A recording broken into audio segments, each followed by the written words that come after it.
So ito po yung aking unang vlog na ang laman ay pagpapakilala sa sarili.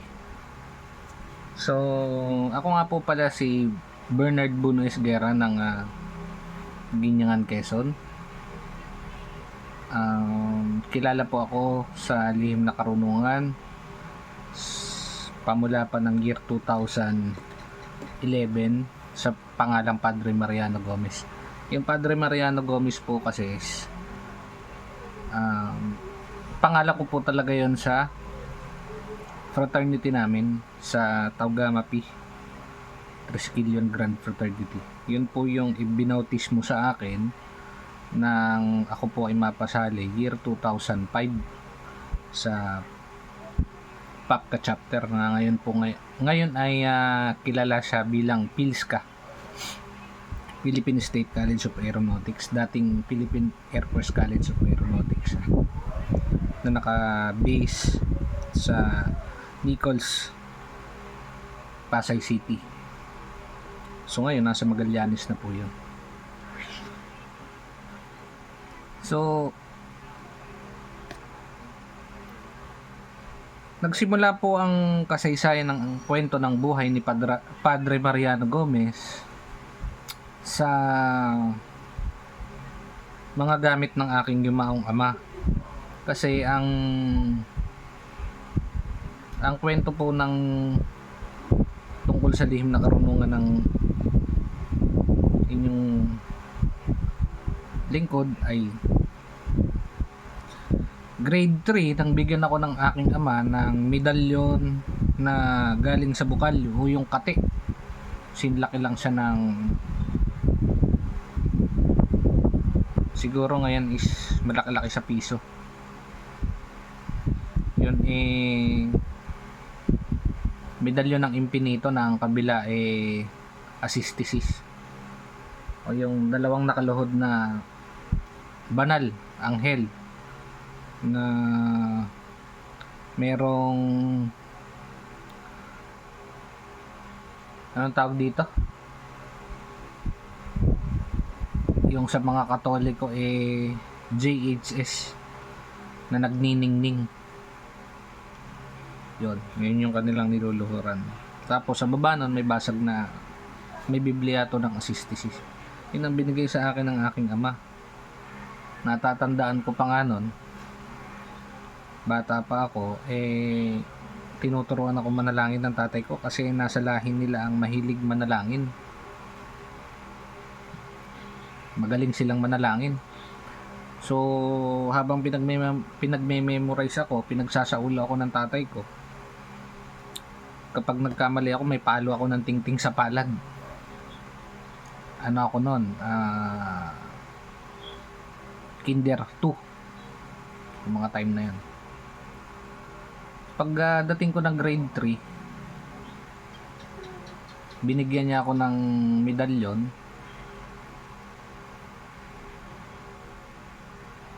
Pantali sa bewang. Yun nga yung impinito. Tsaka sa likod assistisis. Tapos meron akong kwintas na mutya ng saging. Yung mutya ng saging na yun, bago niya inilagay sa isang lalagyan, pinakita niya muna sa akin kung anong milagro. So nilagay niya sa isang platito yon. Tapos nagpiga siya ng kalamansi. Nilagay niya yung mutya na akala mo candy lang na store. Medyo madilaw-dilaw, yellowish. Eventually gumagalaw siya ng kusa dun sa platito. So milagro, paano nangyari na gumagalaw ng kusa yung mutya doon? So namangha ako, marami akong nakikitang kamangha-mangha sa tatay ko nung araw Then suddenly biglang namatay yung tatay ko ng year 2000. So lahat ng gamit niya, kasi kilalang antingero yun sa amin, tinatawag na si walang gulat yun. Hindi mo talaga magugulat sa biglaan.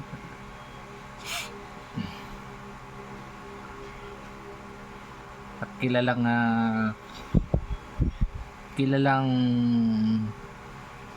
hindi kumo-cover sa encounter.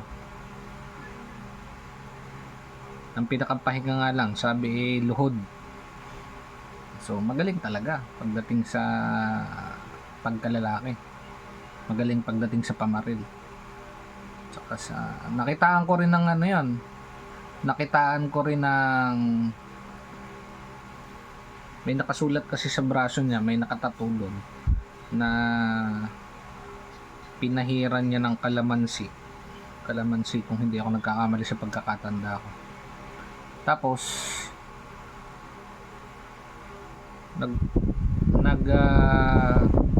hindi ko matandaan kung pulbura galing sa palito yun o pulbura galing sa baril.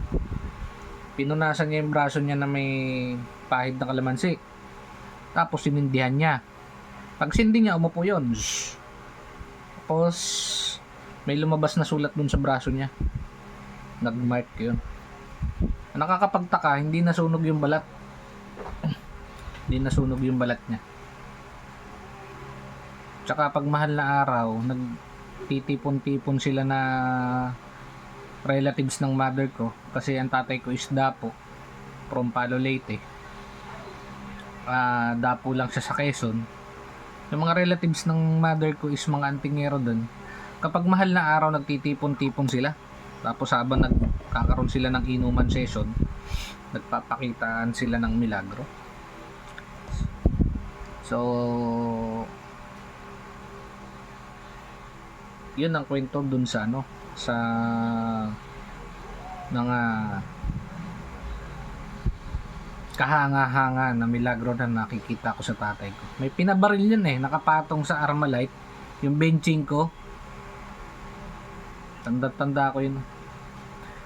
Yung Armalite, loaded siya tapos nakabaliktad siya. Ang dulo ng Armalite is nasa taas. Yung pinakambat ng Armalite nandun sa lupa, nakatukod. Pinatungan niya ng benching ko yung dulo ng baril. Tapos kinalabit ng ibang tao yung baril, pero yung benching ko, pumutok, pak, live ammo yun. Pagputok niya yung benching ko, hindi nagalaw dun sa dulo ng Armalite. Saan napunta yung bala? Yun ang tanong. Yun yung mga natatanda. Tsaka yung shot glass. Ipapalo niya sa mesa ng pataob, tatayo yun, tapos nandito yung hawak niyang ganyan, papalo niya ng ganyan sa mesa. Yung mga nakapatong sa lamesa, nagtumbahan sa lakas, puga yung lamesa, pero yung shot glass ni binga wala, o crack wala. Tapos hindi pa nakokontento yung tatay ko, tinatapon niya dun sa covered court sa amin. Kasi yung bahay namin sa Bukid, Barangay Sintunis yun katabi lang ng basketball court. So yung shot glass na yun, umuugto lang, hindi siya nababasag. So milagro yun. Para sa akin nung bata pa ako, magic. Pero nung nagkaisip na ako noon, year 2010, kasi namatay yung tatay ko 2000 ang tagal nakatingga ng mga gamit ko sa baul ng tatay ko, kasi meron siyang baul katagwa ng mga gamit niya.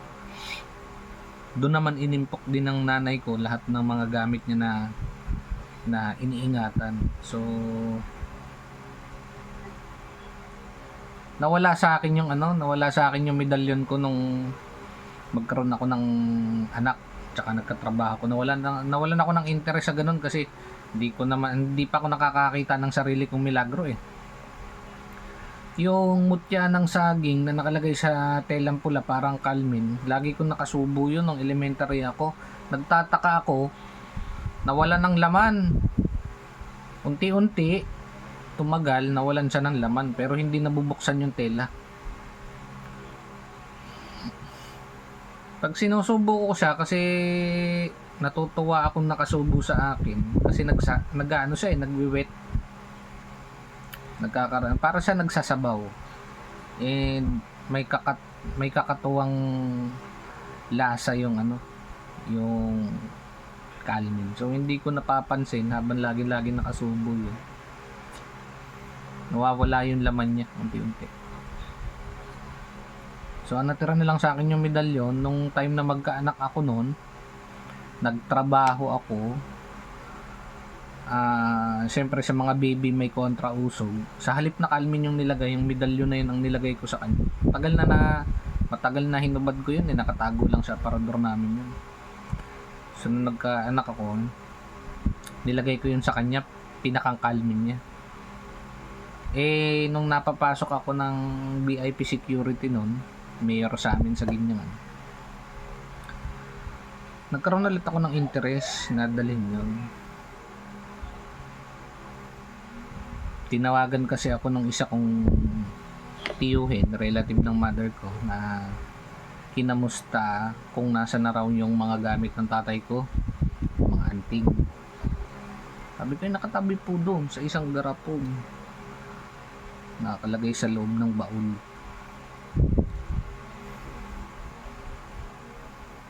Katapos sabi niya, buksan ko. Nagka-interest ako, binuksan ko nga.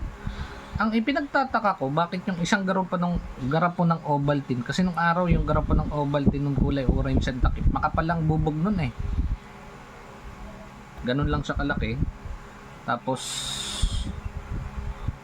puno siya doon, siksik siya. Pero nung binuksan ko siya at itry ko nang ibalik, kasi tapos na akong tingnan kung ano yung mga laman, hindi ko na siya mapagkasya doon sa loob. Sobrang labis.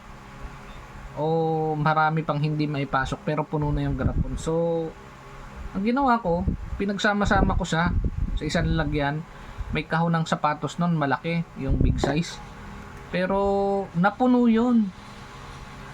Doon pa lang milagro, yun ang kauna-unahan kong milagrong nakita sa mga gamit na hindi karaniwan. Kada isang palara ng sigarilyo may orasyon. Tapos may 4 na libro, maliliit, librito. Siete Labis, Siete Virtudes, tapos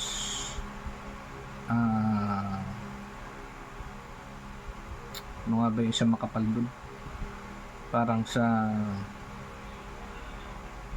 napansin ko mga laman dun tungkol sa mata eh, sa animasula. Tapos dalawang panariling aklat ng tatay ko, yung isa mga orasyon at yung isa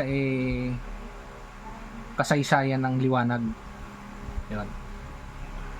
Tapos kadalasan mga isang pirasong papel o isang pirasong palara, orasyon na. So naghanap ako ngayon kasi walang magtuturo. From year 2000, nung mamatay ang tatay ko, nabuksan ko yung year 2010, naghanap ako ngayon. Sabi ko, paano kaya ako makakapag-aaral ng ganito? Kasi tama-tama nasa trabaho ako ng VIP security. No? Ako yung pinakambata. 12 kaming security nun eh. Ako yung pinakambata. So, ang kasama ko mga veterans na pag-security, tsaka mga datihan ng bata-bata ng opisyal ng military sa amin noon.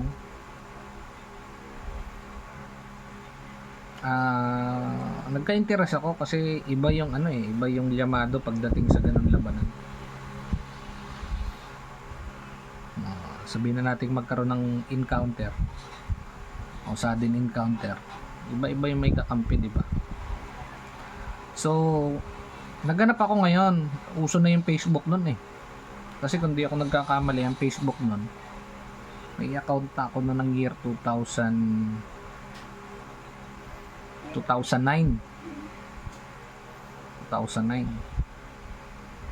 Doon ko nakilala yung retired military na taga Pasay. Tinuring kong tatay yun kasi iba yung puso ng sundalo eh. Puso ng tatay mo sundalo, tapos meron ka makikilalang sundalo rin. At nakita ko kasi yung yung testamento na may binasa ko kasi yung website nila, nakalagay doon Key of God. Tapos nakita ko yung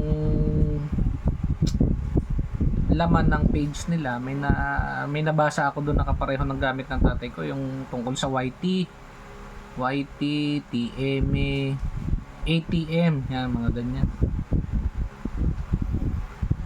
So nag-message ako doon, tapos nag-reply naman si Sir noon, si Sir Genro.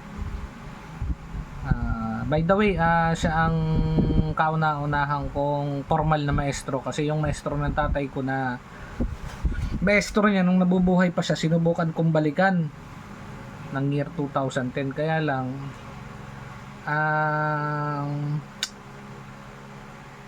ang dahilan kung bakit hindi ako nagtuloy sa kanya ng pag-aaral is hindi ko naman sa hinahamak pero ako kasi ang iniisip ko is yung kadalasan kasi mga antingero mahirap sa buhay o hikahos. Kung nasa gobyerno ka, sumasahod ka lang talaga, pagkasahod mo labas din, hindi uso yung magnegosyo. Yun ang perception ko nun sa antingero, kasi marami akong kilala na mga manggagamot, albularyo na talagang hikahos sa buhay. So yung maestro ng tatay ko na yon iniwanan ng pamilya yon dahil sa pag-aanting-anting sa karunungan lihim. Yun ang asawa niya kasi is tutol sa kanya sa pag-aaral ng lihim na karunungan. Sinunog nga daw yung mga gamit niya sa galit niya napagalitan niya, parang yun ang kwento niya sa akin sabi niya pa sinugba daw sa apoy. So make the story short, ayaw ko mag-aral sa isang guro na merong sira na pamilya, tsaka ang kalagayan sa buhay mahirap o yung hirap. Sabi ko, ang hahanapin kong guro yung nakakaangat sa buhay. So nakilala ko nga si Sir Genro nun, si Sir former Lieutenant Colonel Ricardo Ojeda Imas. Laki ng respeto ko din sa guro ko na yan. Meron lang ako isang tampo sa kanya, kasi ang aral kasi sa kanila sa key of God, susukatin ka ng mahabang panahon. Pagbago ka lang kahit ang pinapakita mo is totoo ka sa sarili mo at mainipin ka. Kasi aminin ko sa sarili ko, mainipin ako. Ayoko nang pinaiikot-ikot. That time kasi nakaka-encounter na ako ng mga pagpapakita. Nangyari lang naman yung mga pagpapakita sa akin na yan ng Panginoong Hesukristo sa panaginip nung buksan ko na yung mga gamit ng tatay ko. Mga kakaibang panaginip, like bumubukas ang langit, tapos makikita ko ang figure ni Jesus Christ, naka open arms, parang bumababa siya, hindi naman literal na bumababa sa lupa, pero nandun lang siya sa ere, kita ko ganyan. Tapos although hindi siya nagsasalita, pero meron siyang gustong ipahiwatig na hindi ko maintindihan. Tapos hanggang sa yun nga, nag-aaral marami, kahit yung pagbubukas ng langit, tapos may mga anghel na bumababa, may mga anghel na nagsisiawitan, meron akong hawak na krus na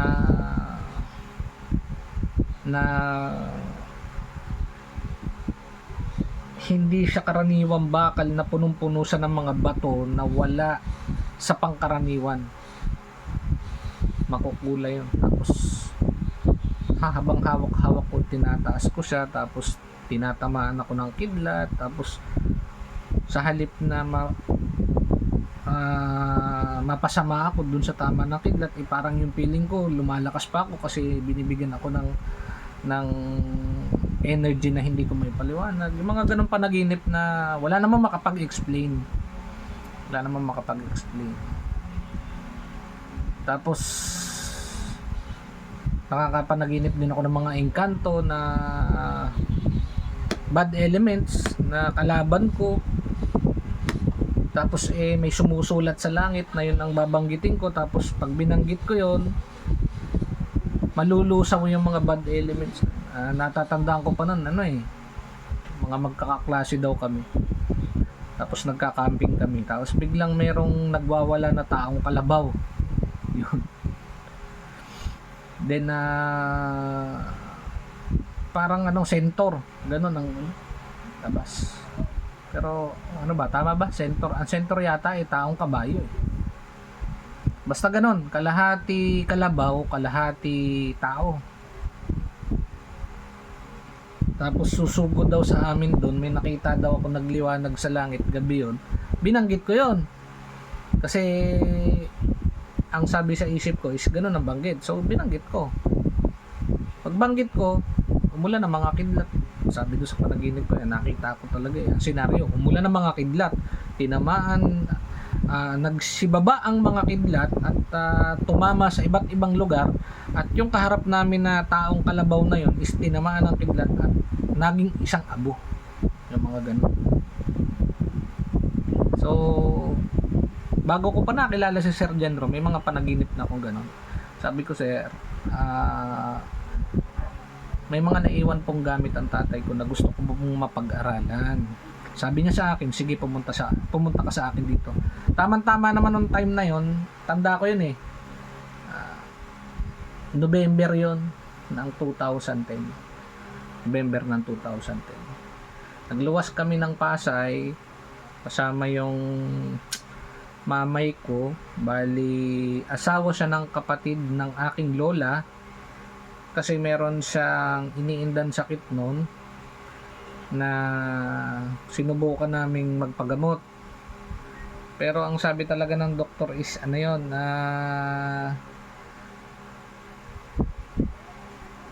may diagnose sila sa ospital eh, pero sinubukan dahil ang relatives ko mapakanan mapakaliwayan is mapa sa nanay ko at saka mapa sa tatay ko is naniniwala sa mga sinaunang paniniwala ng mga Pilipino, ng mga matatanda.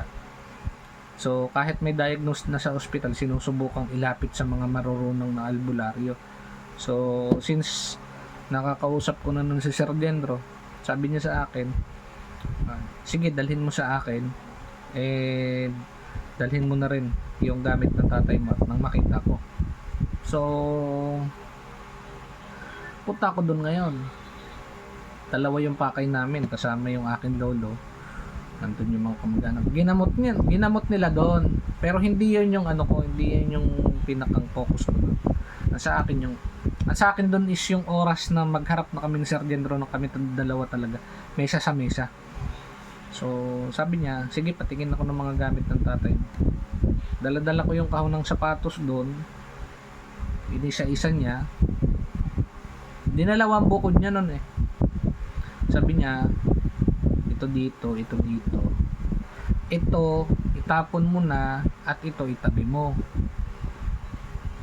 So ako naman, dahil may mga nakita siya doon na gamit ng tatay ko na sabi niya is totoo, pero mga kulang daw at dapat daw mabuo, pinaniwalaan ko yun. Hindi ko nga maintindihan kung bakit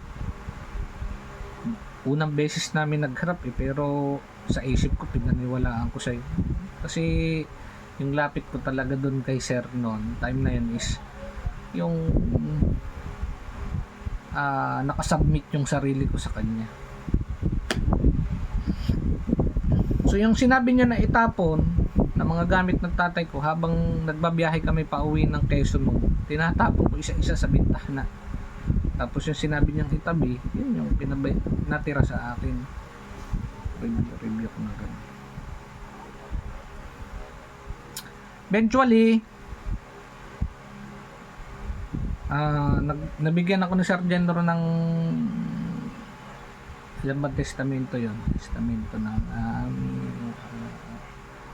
sukat ni tapos Oya, sukat 42, Tapos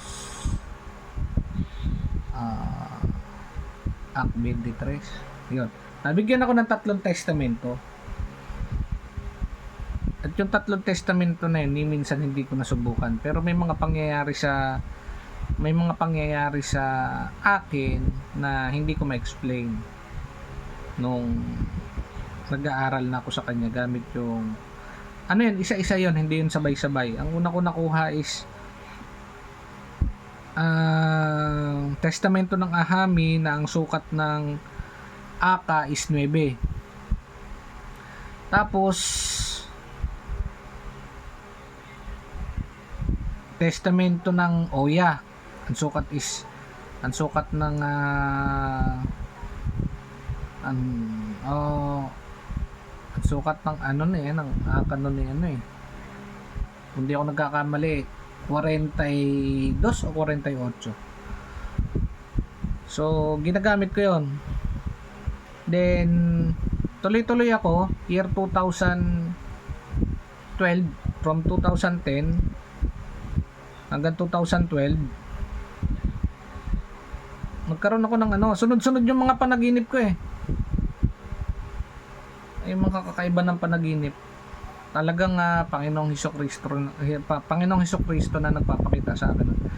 In 2012 is nagpakita siya sa akin harapan.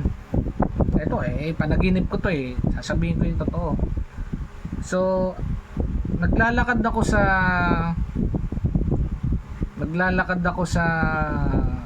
Nayon. Ang senaryo kasi is saglit lang yan eh. Natulog ako noon hapon. Pagkalabas ko sa school, natulog ako. Tapos yung pagkakaidlip ko na yon, nagising din kaagad ako. Wala pang 10 minuto. Basta yung pagkakahiga ko lang sa sofa namin, nagkaroon kaagad ako ng panaginip. Ang senaryo is naglalakad ako sa isang nayon, kitang-kita ko yung kaparangan. Kung titingnan o kung pakikiramdaman sa oras na natural sa atin sa hapon is mga 2:00 kasi katirikan yung araw, ramdam mo yung init ng araw sa balat. Tapos naglalakad, ang pakiramdam ko pagod na ako, hindi ko alam kung saan ako galing, hindi ko alam kung saan ako pupunta, basta nakikita ko yung pathway dinadaanan ng tao, nandun ako, dumadaan ako doon. Ako lang mag-isa, ramdam ko yung hihip ng hangin. Tapos maya biglang may nagsalita. Sabi ng boses nung nagsalita, total kanina ka pa rin naman naglalakad at pagod ka na rin. Sabi ganun, total kanina ka pa rin naman naglalakad at pagod ka na rin, magpahinga tayo doon.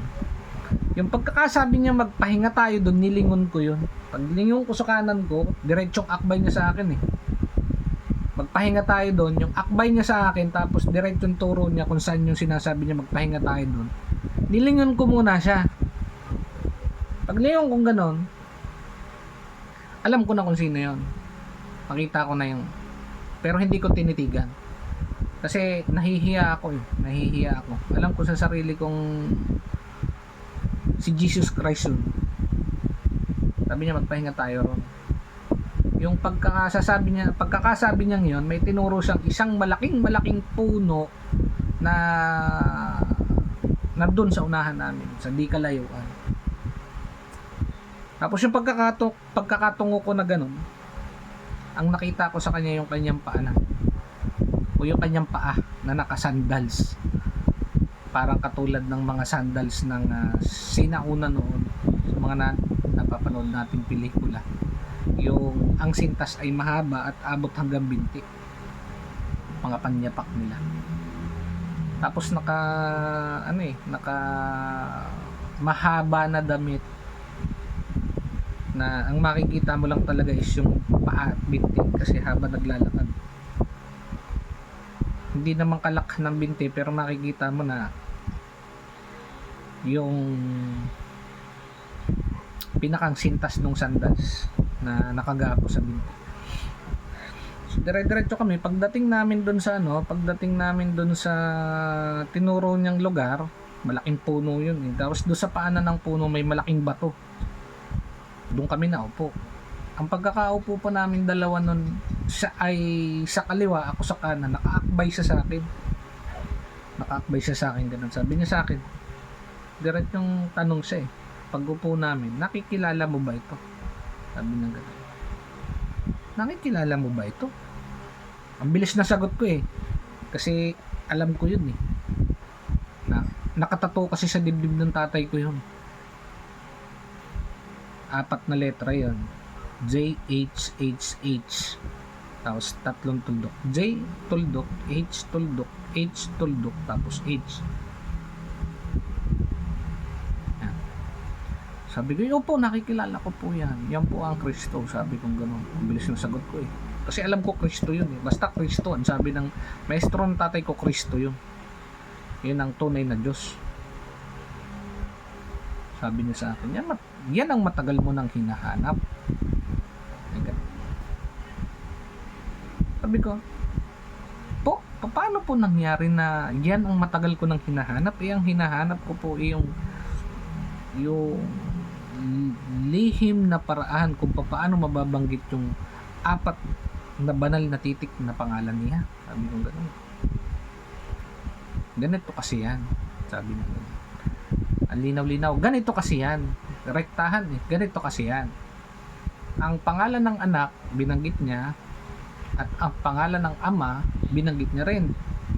Pagbanggit niya ganun sa akin, hinipan niya ako sa kaliwang tinga ko kasi nasa kanan niya ako, isa sa kaliwa. Nakakbay siya sa akin ganun. Hinipan niya ako, hindi literal na sa tenga, pero dito sa kaliwang bahagi ng mukha. Dito. Pero yung tunog ng hihip niya sa akin, narinig ko sa tenga ko. Habang tinatamaan ako ng hangin sa kaliwa, meron namang dumadating na malakas na hangin sa kanan. So habang hinihipan niya ako sa kaliwa, may malakas na dumadating na hangin sa kanan. Doon ako nagising. Yung pagkagising ko na yon sa pagkakatulog ko, ramdam na ramdam ko yung kilabot na hindi ko maramdaman yung talampakan ko na nakasayad sa floor. Tapos nasundan pa yon. Year 2013. Nung time kasi na yon,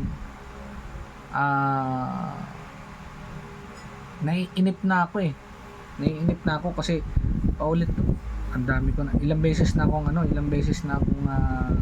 kasi tuloy-tuloy nag-aaral ako sa chat, then lumuluwas din ako, nabautismuhan din ako ni Sir Dendro noon sa Binangonan, kung di ako nagkakamali, sa Rizal, isang resort doon, nabautismuhan ako doon, dire-diretso proseso. 2013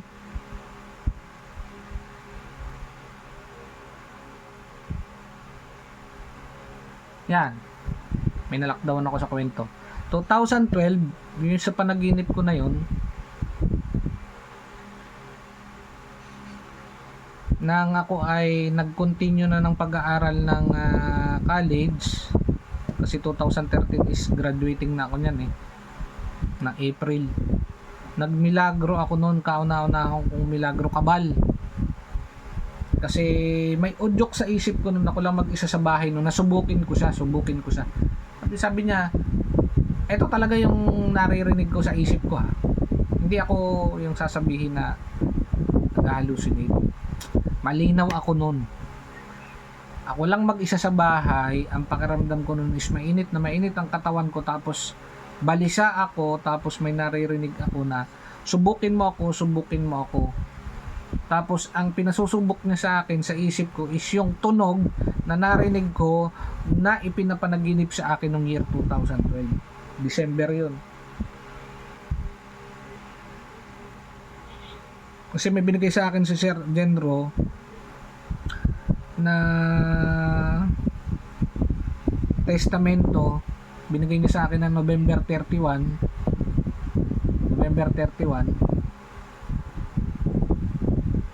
Tapos December 12, hindi ko pa natatapos mapag-ayunuhan 40 dias, kasi sa amin sa COG 40 dias mag-ayuno, 20 panlangit, 20 panlupa. So nakaka-12 dias pa lang ako, nagpapanaginip na sa akin. Yung panaginip na yon, kung ano yung natatandaan kong binanggit sa akin na pangalan ng anak, pangalan ng ama, Tapos yung tunog ng hangin na tumatama sa akin galing sa kanan nun, yun yung ginamit ko doon sa kauna-unahan kong milagro ng kabal na ini-upload ko pa sa YouTube nun. Napasama pa doon sa video ng lahat ng magagaling na lalaki nung panahon na yun na nagagawa ng milagro, mga antingero. Napasama yun doon sa si Tol Franco nag-upload nun. Ang pangalan nun sa YouTube ay Testamento ng Ikuher at Ahami yata yan. Ahahami. Ikuher, Ahahami. Napasama ko nun doon. Ako yung pinakabata doon. May milagro din kasi ako sa pabaril na ang gamit ay dihangin. Testamento ng Oya. Kasi nagkukutingting na ako ng mga gamit nun eh. Ako kasi mainipin. Hindi ako napapakali doon sa kung ano lang yung gusto mong ituro sa akin. Yun lang. Ako masyado akong advance. Ganun po talaga ako. Pagpasensya nyo na po ako. Pero doon sa kung sino makakarinig nito na relative ni Sir Genro. Ako talaga, hindi mo ako mapapapako kung saan mo lang ako gustong ituro, doon lang. Ako nag-aaral ako ng akin eh. Hindi, ayoko na paikot-ikot. Gusto ko, pag alam ko sa sarili ko may tinatago, gusto ko alamin ko yun. So nagkukuting-ting na ako nung time na yun. Kaya meron na akong milagro sa pabaril, meron pa akong milagro sa kabal. Yun.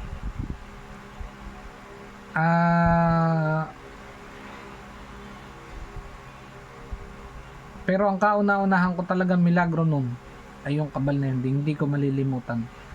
Kasi hindi ko lang hinihiwa yung sarili ko nun, sinasaksak ko pa. Kung kahit sa pangkaraniwang kutsilyo, kahit hindi matalas yun, dun sa lakas ng paraan ng paghiwa ko sa sarili ko, tsaka sa pagsaksak ko, imposibleng hindi susugat yun kahit gatuldok. Susugat dapat yan kung sa karaniwang balat.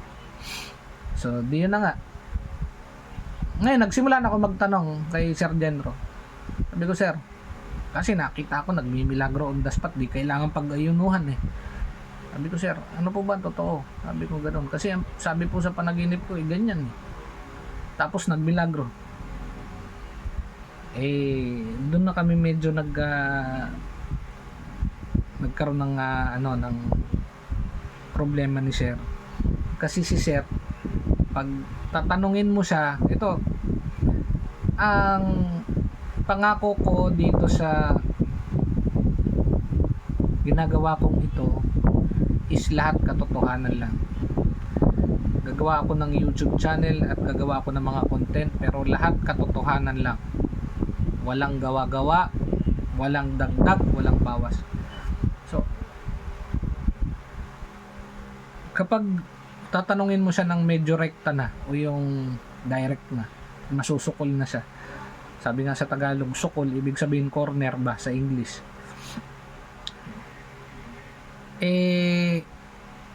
Sasagot sa inyo, demonyo yan. Demonyo yan. Sabi ko, doon ako nagtampo kay Sir Genro noon. Yun talaga ang dahilan kung bakit umalis ako sa COG. Bukod dun sa napulutan ako noon eh. Napulutan kasi ako noon kasi yung isang member ng COG noon, si Joseph na nga,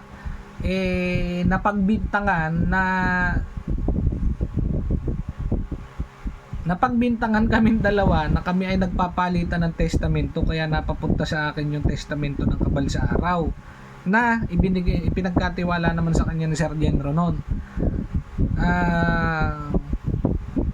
Ang katotohanan noon, yung kabal sa araw na napapunta sa akin noon, dahil putok na putok nga yung balita na yun kasi lagi may nagpo-post noon eh. Matatandaan ko ang may kwintas noon is si Romy na government employee din. Limutan ko ang apelyido. Ewan ko ba kung existing pa rin siya hanggang ngayon.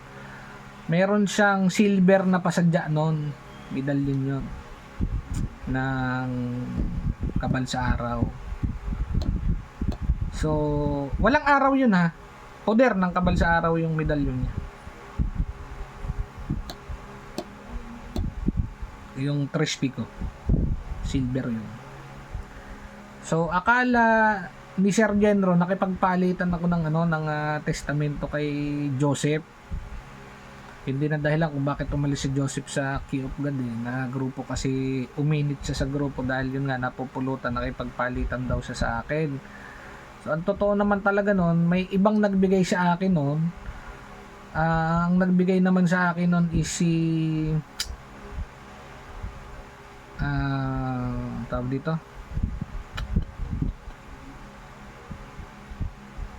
nalimutan ko ng pangalan. May aral din ng Kartilya Moral yun yun, si Kuyang Bien. May aral ng Kartilya Moral.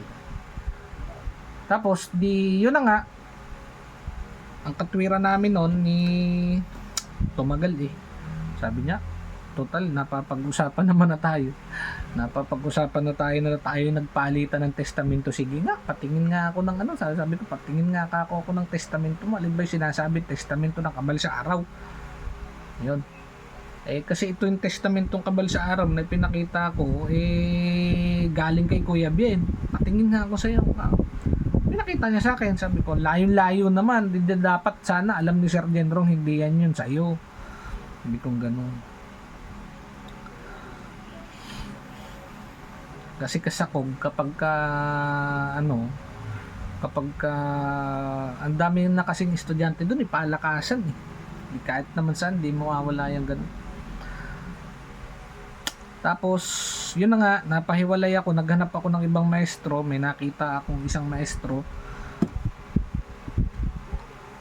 si tatay na yon, si Tatay Maximiano Hernandez noon, aka Ismael Benedictus. Yun. Ang laki ng layo sa paraan ng pagtuturo. Anli tanong, pero hindi nagagalit. Kahit rektahin mo, hindi nagagalit.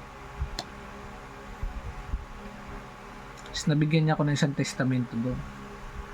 Pinagkatiwala niya sa akin. Kasi hinahanap ko yun Hinahanap ko yung testamento na yun. Na sabi ko, tay, nahanap ko po yung testamento na yun, baka po alam nyo mapabahagi po sana sa akin. Pag napabahagi po sa akin yung testamento na yun, mapapalagay loob na po ako. So kwento ko sa kanya yung isang panaginip ko nun. Yun na nga yung panaginip ko na may bumaba na parang araw, ubod ng liwanag. Tapos nagsasalita, sabi niya ako na nga. May nakasulat doon na 5 letras, 5 bokalis yun. Ang sabi, ako, umuugong ako na nga. Tapos nayanig yung lupa, lumilindol, tapos biglang dumilim, kumukulog, kumikidlat. Nayanig ako sa lupa, ako ay bumagsak. Pagbagsak ko ng ganyan, sabi ko parang sasabog kasi ako. Yun ang pakiramdam ko sa panaginip ko. Maya may nagsalita, sabi niya sa akin halika, wag kang matakot, sabi niya gano'n. So tiningnan ko yon. Yung pagsabi niya ng halika, wag kang matakot, tiningala ko yung doon sa pagkakasubasob ko, halik yung mukha ko sa lupa sa sobrang takot kasi pakiramdam ko sasabog ako. Pag tunhay ko na ganyan, o pag tingala ko na ganyan, nakita ko Panginoong Jesucristo nakaabot ng kamay sa akin, sabi niya, halika, huwag kang matakot, sumama ka sa akin. Inabot ko yung kamay, syempre mapayapa na nun parang alam mo yung pakiramdam na dumating yung kakampi mo na wala kang kailangang maramdaman na kahit na anong takot at safe ka, ganun. Parang nagsusumbong na bata, ganun.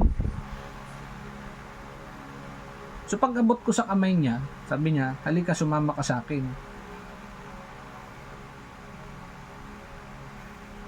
Dinala niya ako sa Himpapawid. Habang lumilipad kami sa Himpapawid, nandun kami sa ere.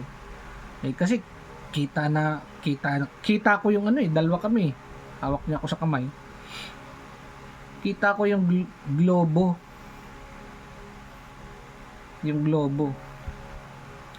Na mula doon sa lugar na pinanggaling ako, syempre Pilipinas yun. Globo ng pinag-uusapan natin. So, mula sa pagtaas namin sa Himpapawid, galing Pilipinas yun. Habang lumilipad kami, nakikita ko yung mga lupa. Gumaganyan yung globo eh. Parang sa madaling salita, parang eroplano nagta-travel, ganun ba?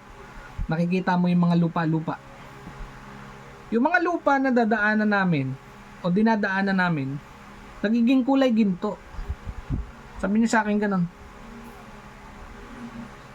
magtuturo ka. Sabi niya ganun, magtuturo ka. Sabi ko, siyempre, ako natural. Sasagot ko, ano ba naman yun? Paano naman po ako magtuturo? Wala naman po akong kaalam. Ano pong alam ko? Sabi ko, isa-isa sa yung dadating ang karunungan. Sabi din. Isa-isa sa yung dadating ang karunungan. At kikilalanin ka sa maraming bansa. Yun ang sabi sa panaginip ko. Panaginip ko doon. Sa pangkaraniwan, panaginip nga lang. Pero sa akin, malaking bagay. Nung panahon na yun is, ang pakiramdam ko din is pangkaraniwang panaginip. Basta ang sabi niya sa akin, magtuturo ka at kikilalanin ka sa maraming mga bansa.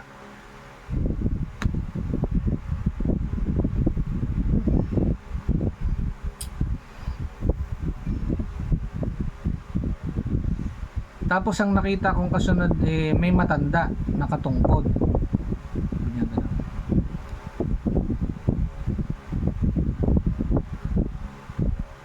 Ang pagkakasabi pa niya doon, ang pangalang nasa sayo o tangan mo ay matagal mo nang iniingatan. Sabi niya doon, tagal mo nang iniingatan.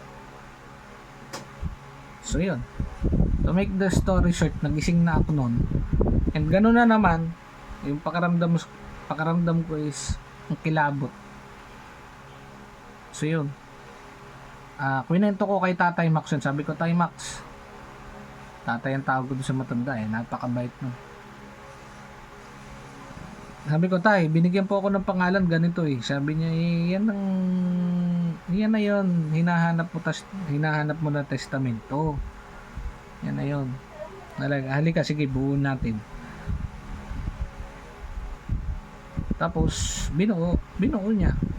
Pinaliwanag niya sa akin. Napakalinaw naman at saka napakadaling magpaliwanag talaga ng matanda. Tsaka ako naman kasi medyo may alam na rin ako tungkol sa lihim na karunungan at ako'y nagbabasa-basa din. Naunawaan ko. Kasi nakalapat talaga doon sa seta sa Biblia. Nasa apok yun. Yun yung ginamit-gamit ko ngayon. Hanggang sa mamatay na yung matanda. Pero bago namatay yung matanda, nakapagawa siya ng libro. Ang pangalan, Kabala. Nagkaroon ako ng kopya nun, pero hindi ko sarili. Pagmamayari lang din ng tropa na napapunta sa akin, tapos napabalik sa kanya. Tapos nung kailangan ko na uli, wala na sa kanya at napahiram niya na sa tropa din niya na hindi na isinauli. Yun. Yung libro na yan is napa-establish sa National Bookstore. Kaya lang eventually binawi na yung mga natira, o kung meron mga natira hindi pala binawi, naubos na sa National Bookstore, tapos yung mga natira is pinabaon daw sa Banahaw. Yun ang pagkakakwento sa akin doon sa mismong kasama ng Tatay Max. Hindi ako nagkakamali ang pangalan nun. Ayon sa pagkakaalala ko, si Kaalbaw. Yan. Si Kaalbaw yung kapag nalaman kang antingero, actual kang babarilin para masubukan talaga yung babarilin ka harapan. Yun ang pagkakakwento sa akin nun. Ganun daw kabagsik yun. Pag medyo mayabang-yabang ka sa kwentuhan, tapos kinikwento mo na magaling ka sa ganyan, barilin ka nun, actual. makita niya kung talagang marunong ka nga. Katakot. Tapos 2015 yun si Tatay Max namatay. So wala na akong maestro. Aral ako ng akin. Kasi dumating sa akin, nagkaroon ako ng PDF. Collection ng PDF noon. May nag-aaral na kasi. Kasi 2013 nagtuturo-turo na ako noon eh. Iwalag na ako sa COG noon mga time na yun. Kasi nagtampo nga ako kay sir. Sabi niya sa akin, masahal ka pa kay Satanas. Masyado kang marunong pa kay Satanas. Sabi niya gano'n. So di ako nagtatampo kasi ang gusto ko lang naman masagot eh yung totoo. Dahil nandun na nga, tinuturuan na nga ng espiritu eh. Tapos paikot-ikutin mo pa. Isip-isip ko sino ka para makakilala kung sino talagang dapat turuan. Espiritu pa rin ang pipili. Pero mahal ko yung matanda na yon. So maniwala kayo sa hindi. Year 2019 bumalik ako sa kanya para mag-aral ako ulit. Magpasilong sa kanya at magtayo sana ng grupo ng Kiopgan dito sa Quezon. Kaya lang after 2 weeks namatay siya. Sabi niya sa akin, magaling kung ganoon, sige pumunta ka kaagad dito sa akin dahil ibibigay ko sa iyo yung mga kailangan mong libro para mag-found ka dyan, magbuo ka ng Kiopgan chapter dyan sa Quezon. Sabi niya.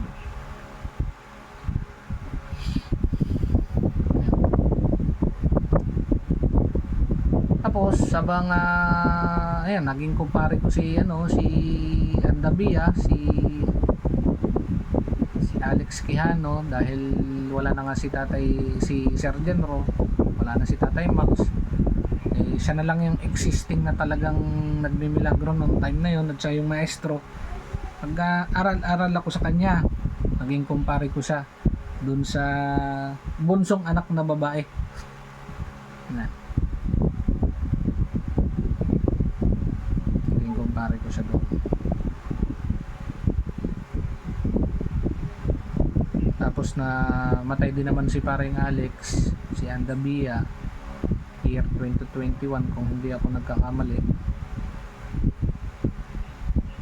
No. 2019 natin ako na Christmasan 2020. Siguro mga 2022.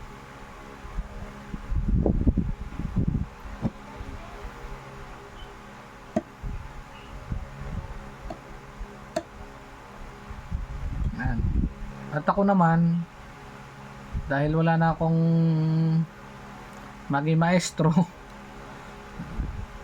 gulong-gulo ako sa sarili ko. Sabi ko, paano ako nito magpapatuloy? Kasi parang kulang talaga eh. Kulang eh. Alam mo yung sa sarili mo na meron kang hinahanap na kailangan mong makita para makumpleto yung buong pagkatao mo. Yun yung pakiramdam ko sa mahabang panahon.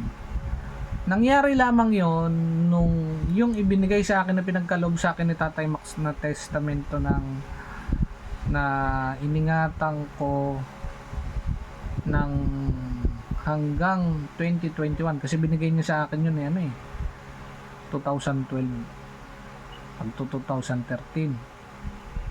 Tapos naalala ko pa noon, pinatato ko yun ng 2016 sa ulo ko kasi magbi-VIP security ako noon sa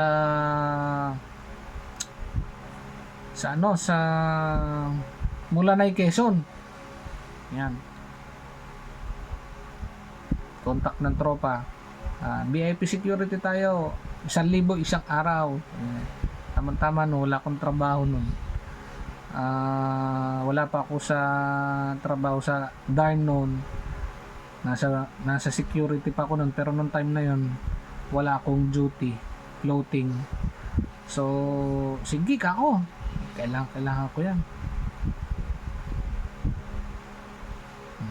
Doon ko naranasan o na patunayan yung gamit na yon na talaga namang napakagaling.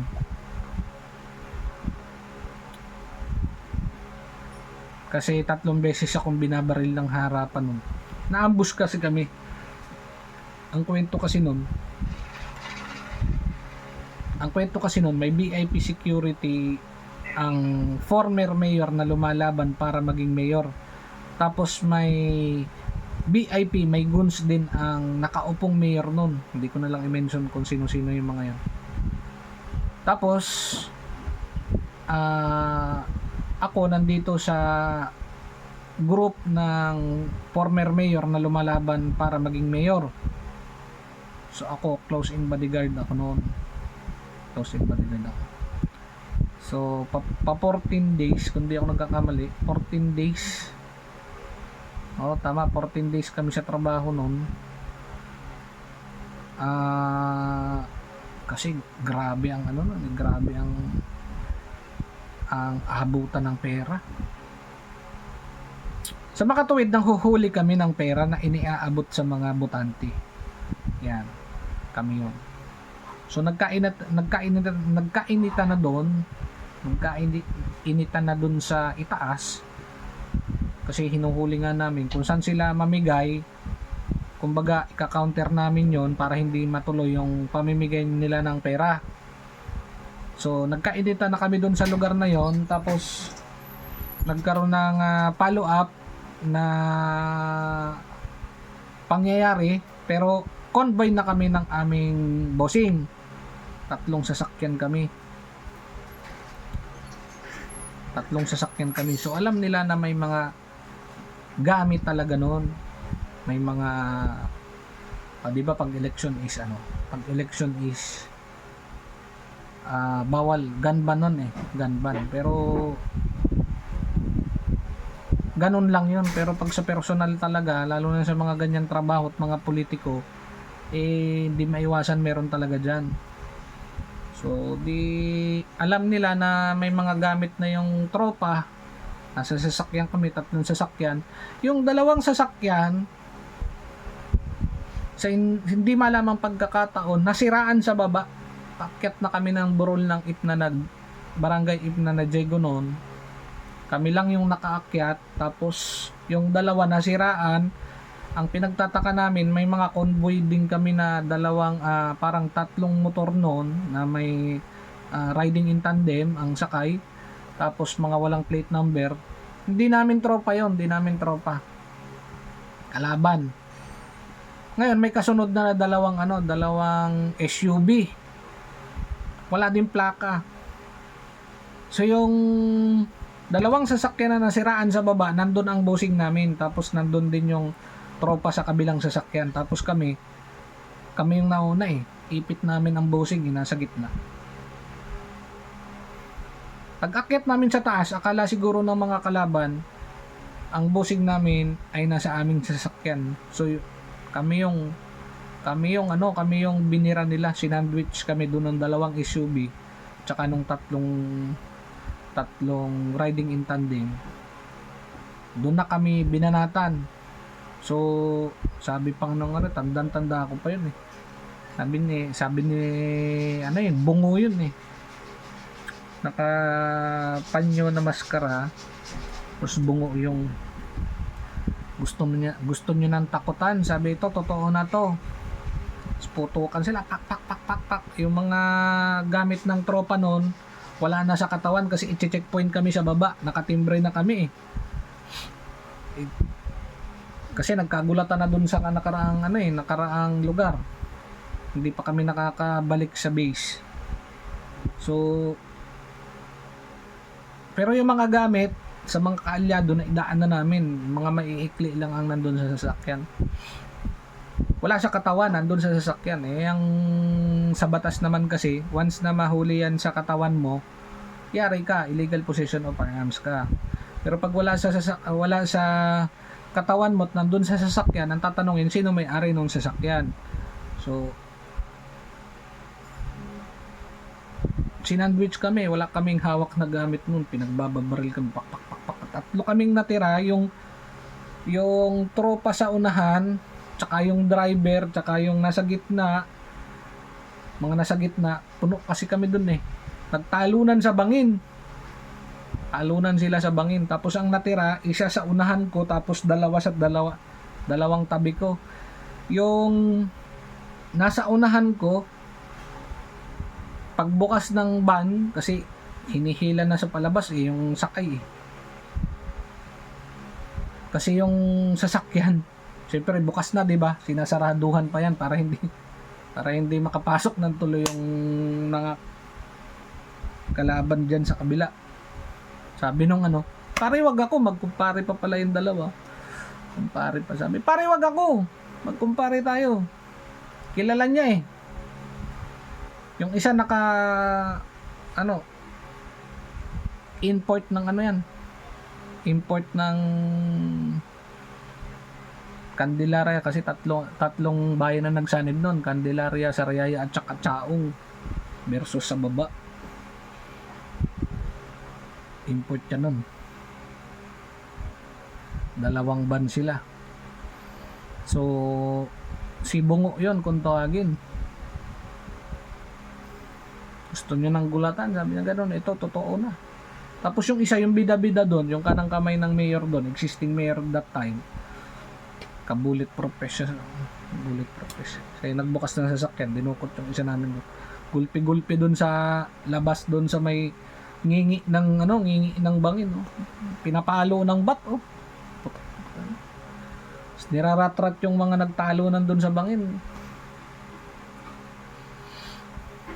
Isa, wag ako pare, wag ako, magkumpare tayo, sabi niya gano'n. Oh, paghila doon, binalandra doon sa may ano, sa may unahan lang ng gano'n, nangingi ng tawag doon, yung ngingi ng bangin. Meron doon tatlong datig-datig na puno ng saging. Doon lang sa dumapa, niratrat ni Pogi nung naka-bullet profess, yung bida-bida ng bata-bata ng existing mayor noon, niratrat ng Armalite, oh. Strapping. Ganun. Ubos yung isang magazine. Sabi ko, patay. Tapos ako binabaril ako nung makaganon na panyo na bungo. Lagitik yung 45. Tak, pag kalabit, lagitik, kasa. Pag kalabit, lagitik uli, kasa uli. Ayan, tapos hindi na natuloy. Yung dalawang kasamahan ko, umikot yung, kasi sila, dalawa nga silang sasakyan. Basta ako nabanggit ko lang noong time na yun, Diyos ko po, iligtas mo po ako sa tiyak ng kapahamakan. Sa dami-dami ng alam kong mga Latin dyan, pero yun lang talaga yung nabanggit ko noon. Diyos ko po, iligtas mo po ako sa tiyak ng kapahamakan. Naka-upo ko nung ganun, alam ko yung dalawa dinudukot, nakasuot ng bulletproof vest yung tropa ko sa Kotomaya sa Tagalog, nakasuot ng bulletproof vest sa kaliwa, pero hindi halata. So babarilin siya nung kalaban. Ang ginagawa niya, kasi tutukan nga, ginaganon lang eh. Wala kaming gamit nun, wala nga sa katawan. Wag po, maawa po kayo, sabi gano'n. Habang nakatutok sa kanya yung baril na gano'n, ang ginagawa niya, tinatapat niya yung katawan niya doon sa dulo ng baril para just in case pumutok, doon sa Kotomaya ang tama. Tapos yung isa naman, gano'n din, nagsusumiksik na doon sa tabi, dinudukot din doon sa bintana. Kaya yung mga sasakyan namin may tama ng nakakapagtaka doon. Ini-strapping yung sasakyan namin, pero walang nasugatan sa mga sakay. Ang ini-strapping sa baba doon sa nagtalunan sa bangin ang may tama. Yun ang kauna-unahan kong actual na akala ko patay ako. Sabi ko sa halagang 1,000 isang araw. Sabi ko, uuwi ako na may dala akong pera, pero nakakabaong. Kaya salamat pa rin ako sa Diyos na buhay nun, sa Abama. Kasi bagong nun, talagang kalbo ako nun, skin to skin, nakatato sa akin yun. Tapos meron pa akong gamit pala nun, yung inihota ng tropa ni Tol Franco. Kasi alam ko ramdam ko talaga na mapapalaban dun. Grabe yung pukpukan mangyayari dun. Kaya sabi ko, ang udyok sa akin sigurado. Kaya naghiram pa ako bukod dun sa tattoo ko. Kasi subok ko na yun. Bukod dun sa tattoo ko, eh hiniram ko yung Calmin ano, ni Tol Franco nun, nakatali sa bewang ko. Ang bisa naman kasi nung Calmin na yun, hindi talaga tamaan ng bala yung kahit yun ay tutok na. Yung dulo ng baril, kahit naka lapat na mismo dun sa Calmin, pag pinutok mo yung baril, hindi gagalaw si Calmin, hindi mo makita kung saan pumunta yung bala. Nawawala. Yun ang milagro nung Calmin na yun, yung Enihota na yun. Enihota maikli, hindi yung Enihota ni paring Alex. Inaakala nila na Enihota ni paring Alex, hindi Enihota ni paring Alex yun. Yung kay paring Alex mahaba eh. So yun, di gano'n na nga. 2021,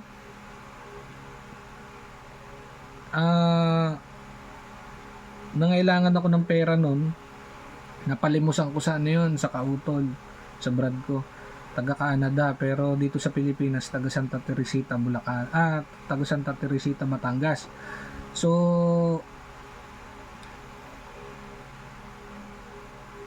tinuro ko sa kanya ng buo yun, kambal yun eh, kambal yun, dalawang muka. Pero nakita niya yung dalawang mukha na yun, pero hindi niya masyado na elaborate. Hindi ko inelaborate sa kanya masyado. Pero kung yung isang mukha, yung sa puro, sa banal, tinuro ko sa kanya yon. Pag-uwi niya ng Pilipinas, wala pang 2 linggo niya napapagayunuhan, tinesting niya kagad sa Cavite. Yan. Pag-testing niya sa Cavite, nakitaan niya kaagad ng milagro doon. Nabalita kaagad siya doon sa Cavite. Then tinaon niya, hindi pa siya nakontento, tinaon niya ng piyesta ng Santa Teresita, yung birthday ng nanay niya din yun eh. Celebration ng birthday ng nanay niya, piyesta ng Santa Teresita. Patawag siya ng invitation para sa testingan. Ang umattend is Laguna, Batangas, Cavite, dami nun. Hindi na lang ako magme-mention kasi para hindi na din malagay sa kahihiyan. Hindi naman sa parang gano'n na rin. Tapos may Bulacan, may Pampanga, may Metro Manila. Ako lang nag-iisa sa Quezon nun. Paduyan-duyan nga lang ako nun. Pero may isang nakakilala sa akin doon. Tinanong nung magkaalisa na. Kasi nga nagtuturo-turo na ako sa Facebook ng year 2012 hanggang sa lumubog ako ng 2018. Yan.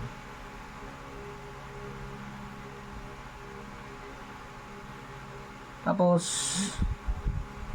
3 araw na siyang dinadayo doon, wala pa rin talaga makapagpandar ni isa.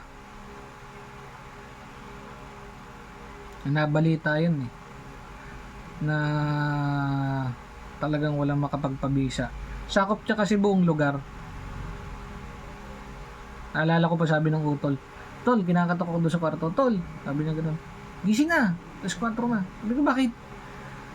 "Magbabakod pa tayo, ikutan pa natin yung lugar." Sabi ko, "Hindi naman na kailangan ng ganyan." "Hindi na kailangan ng ganyan, Tol. Wala kang ganyan." Hindi. Buti na nagsisigurado, sabi niya gano'n.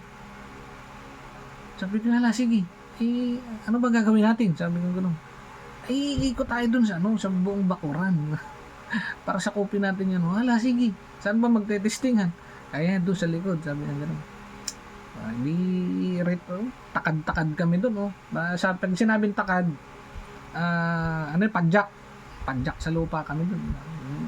Tawa-tawa ako doon. Hindi naman na kasi kailangan ka ako ng ganyan. Pag ikaw talaga yung mataas sa lugar, ikaw yung mataas sa lugar, sakop mo lahat. Sir, diyan na nga. Nagkakahiyaan pa nung una, sabi ko, "Tol, simulan na." Nagkakaintayan tayo dyan eh, tagal-tagal, sabi, "Simulan mo na." Sige. Lakad si Utoy. Tol Noni. Naman ng yung isang matanda doon na taga Cavite, member ng Los Antingeros yun. Nilabas na yung isang bugkos niyang medalyon kasi wala talaga siyang mapaandar. Wala talagang umandar eh, wala. Nilabas na yung isang bugkos niyang medalyon doon. Pagputok, pang! Sambulat. Kasi sabi niya, huli na to. Sabi ni Tol Noni noon, Sabi ng tol Noni nun, tama na kasi, wala nga aandar sa inyo. Sabi ganun. Awa kayo sa gamit ng mga antigo. Ilabas na isang bugkos na matatandang medalyon doon, nasa bag. Sabi ng matanda, sama-sama na to. Pagbaril, sambulat. Doon ka talaga makakita ng talagang sumasambulat na medalyon. Kasi pag mahina ang baril, buo pa din yan. Pero doon talaga makita mo tumatapon sambulat, pira-piraso. Tapos makatapos nun, ikatlong araw, dinadayo pa din siya, wala makapagpaandar. So yun na, doon na ako nag-decide na magbuo ng grupo ng PLD. Sabi ko magtuturo na ako ng formal.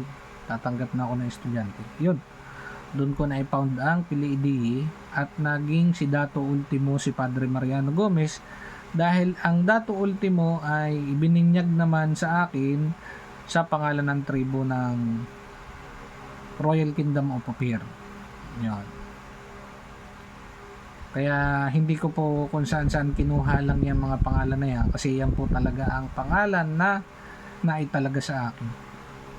Sa dinami-dami po ng miyembro ng Royal Kingdom of Opir, ako lang po ang nagkaroon ng pangalan ng Dato Ultimo. Kaya para po talaga sa akin yun. Doon sa mga nagsasabi na wag ko daw gamitin yung Ultimo at yan daw tatak na sa kanila, sabi ko sorry. Kasi kayo Ultimo tapos pangalan, sa akin Dato Ultimo, ako mismo yung Ultimo. Ano ba ang ibig sabihin ng Ultimo? Nag-iisa. Kasi, kaya bakit yan ang ginamit ko? Kasi yung Diyos ko nag-iisa lang talaga yun. Walang ibang Diyos maliban sa tunay na Diyos sa gitna ng mga Diyos.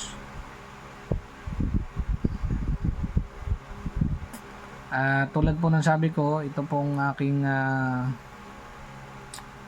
pagbablog ay ipinapangako ko po, sabi nga walang lihim na hindi nabubunyag. At panahon na para manaig ang katotohanan dahil marami nagsisilabasan pong mga peki. So makikita nyo naman po yan, hindi po saganang akin kung hindi saganang mga estudyante ko o yung mga estudyante ko noon pero mga naging utol ko na.